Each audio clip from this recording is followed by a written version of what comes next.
If capital preservation is your goal, then I believe the single hardest part of portfolio management is thoughtful preparation for the end of the cycle.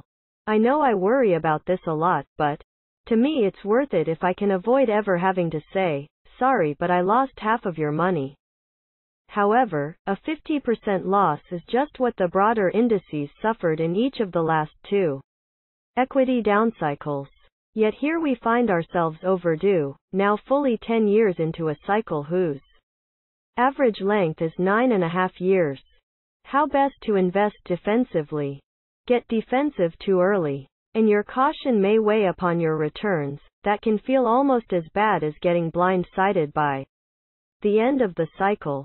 In today's Trends and Tail Risks, we outline why we think select investments in the mortgage REIT sector pay us while we wait for the cycle's end, thus making it easier to add welcome late cycle ballast to our portfolios. Mortgage REITs have useful attributes that combine to make them a worthy inclusion in a defensive portfolio. First and most importantly, they pay their owners while they wait in the form of a high dividend.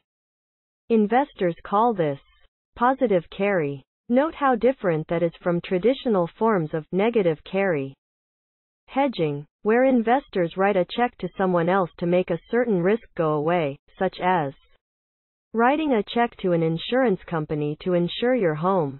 We believe that each time we can find a positive carry hedge, we are winning an incremental victory for investors in the form of a better return.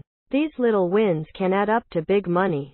That is the power of elegant portfolio construction, which in my opinion is the hardest thing in investing to achieve.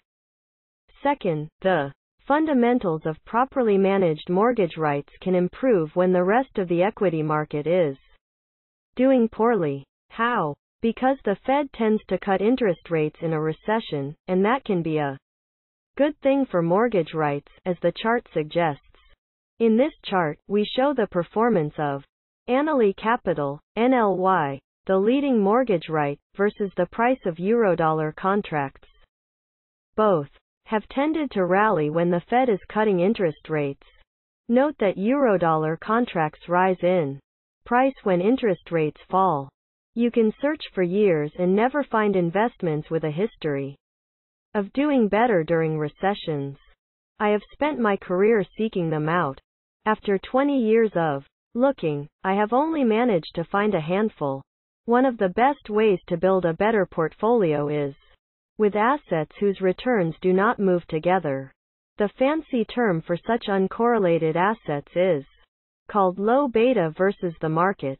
Mortgage REITs such as Annaly really deliver here, with a beta of 0.16 from 1996 to 2019, which is exceptionally low.